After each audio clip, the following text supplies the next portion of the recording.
I'm Eric Johnson, a professor at University of Wisconsin-Madison. I became interested in Clostridium botulinum when I was studying it at MIT and Harvard, where I worked on Clostridia. I have worked on Clostridium botulinum for nearly 30 years. I am an expert in the field. My laboratory and my research studies fundamental as well as basic aspects of the organism, the pathogen, and its potent neurotoxins. University of Wisconsin has a rich history of studying Clostridium botulinum, mostly from a food botulism perspective. It's extraordinarily rare. In the United States, about 70% of the cases occur, which is 70 to 100 per year.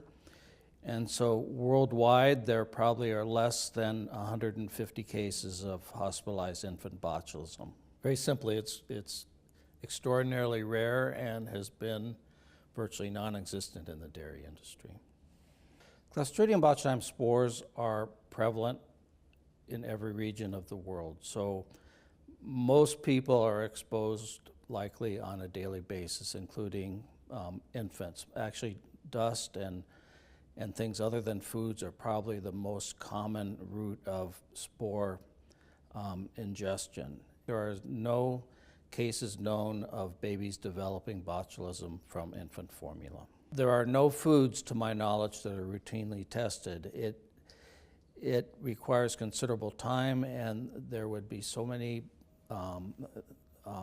non-existent or negative results that in my view, it would not be practical to test foods for the presence of spores of Clostridium botulinum.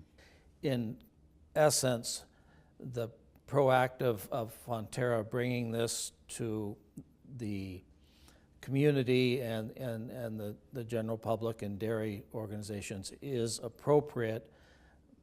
I admire Fonterra for being proactive in this incident without having evidence that the sulfite-reducing organisms that were detected were Clostridium botulinum. As I've mentioned, that's a general test that detests a number of different Clostridia.